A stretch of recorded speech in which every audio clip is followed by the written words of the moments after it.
Sa sige na magpangita, unsay nindot nga dagat, among nabantayan sa GPS ang tapad sa Siargao. Ang island nga ginatawag og Dinagat Island. Kay grabe naman kaayo kakatol ang mga tao, alas 12 sa buntag, gamit ang among kinakusgan nga miyo, nilarga mi gikan Davao padulong Surigao Port.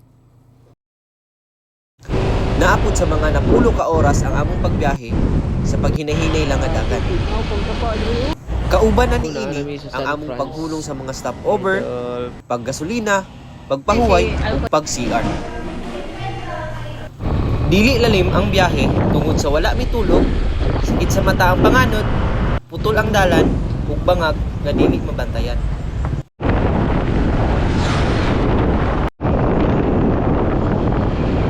Unang problema ang among nasinatian, ang pagka-fully book sa among barge. 10 hours biyahe guys, tapos pag-abot diri fully book ng 11 AM nga padinagat. So, ang among option is either ibili na mo ang motor, then manakay mi og lahi, or hulat mi sa next schedule which is 4 AM. So na third option sa kayo og lansa. Ang question is, musugot pa sila i-karga ang motor? Pait tayo, ipasa-pasa ka. So matana ka diya, bali na po ka dito speakers.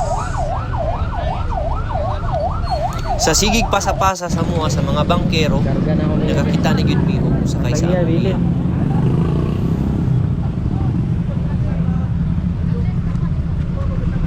Asa may yata kang libro to?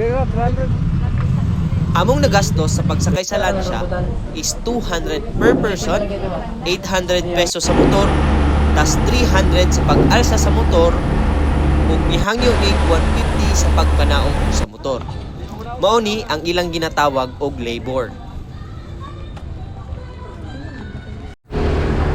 Unang biyahe sa Dinagat Island, padulong ni sa among hotel. Dili mapugan sa akong partner ang iyang ka-excite. Coastal Road! Sige, Pag human na mo og check-in, nibiyahe mi kadiyot padulong sa among kanan. So mga unta, baka tanan bulalo, beef steak, tulong maray, o ang main kaputan. Tag 100 ni siya, 100. I don't know tag pilang rice. Expect the unexpected na ka. Bye. Pag humagkaon ang uli mi, then pahuway para andam sa among day 1. Bye. Hello guys. So, preparing kami para sa among Island hopping ba tawag, girl? Island hopping.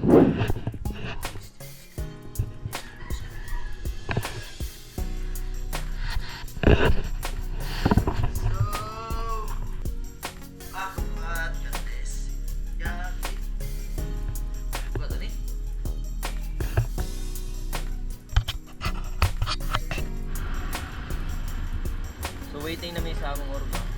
Taligsik siya pero like lidagom. Piyawa na. Pag gumaghulat sa among van, diretso na may sa among lansya.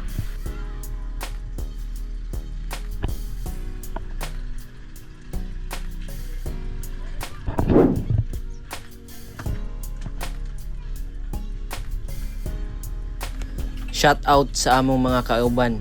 Wala ko kailan ninyo, pero shout out. Ug isa pod kadako ang shout out sa among kinakusgang guide.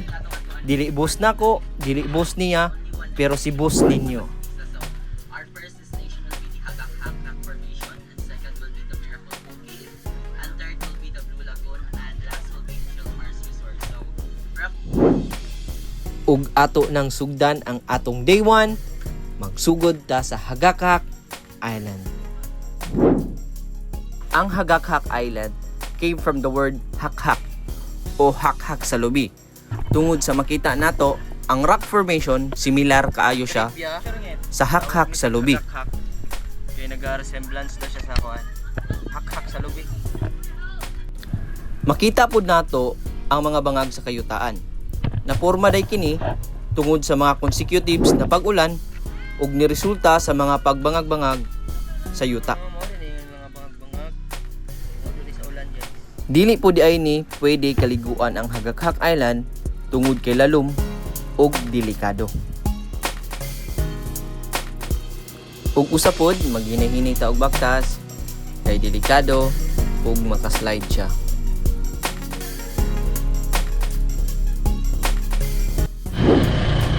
Ug sa way pag-atik-atik diretso ta sa atong ikaduha nga lugar.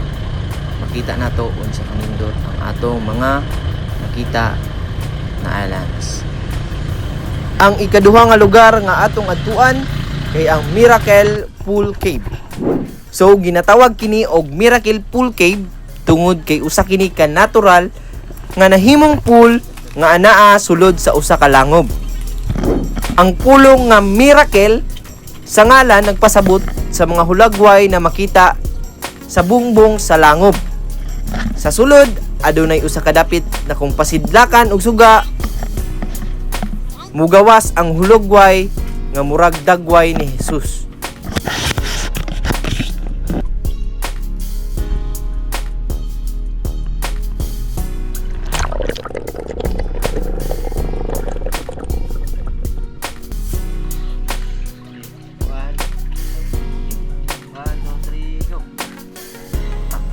Ang pagpaligo di ay sa pool cave kay limitado lang ta sa 15 to 20 minutes. Magbase kung unsa kadaghan ang turista nga mosulod.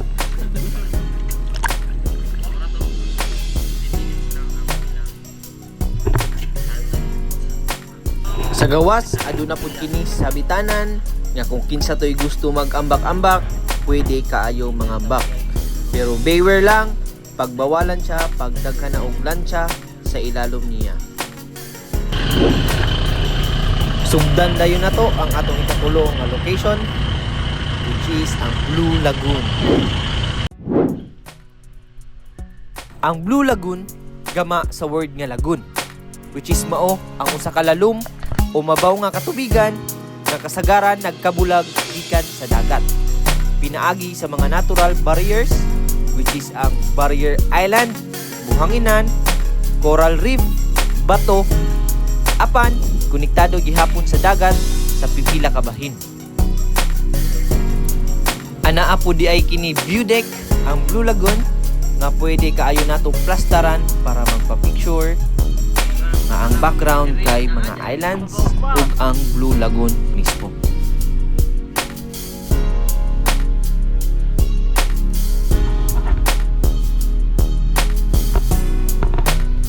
Tanawa ra gud guys kung unsa kanindot ang view sa Blue Lagoon.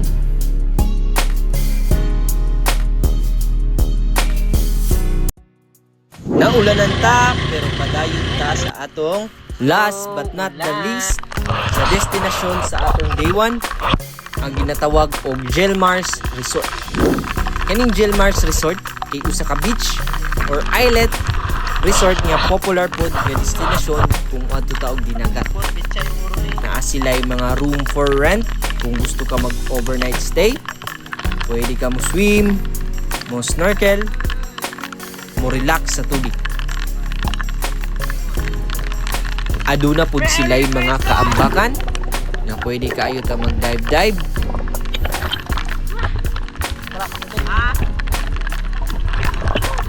Ang atmosphere aning lugar ay chill, relaxing, ug perfect para sa mga tao nga gusto magpahulay ug mag-enjoy sa dagat.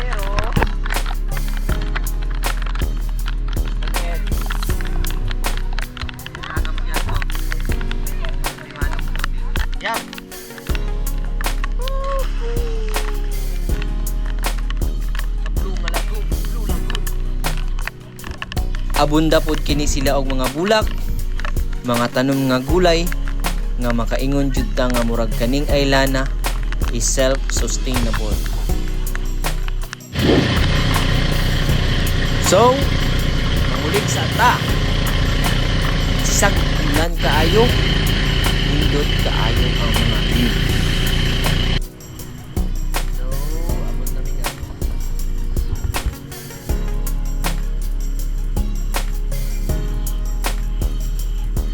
Ug mao na to. Salamat kaayo sa pagpaminaw sa among day 0 o day 1. God bless.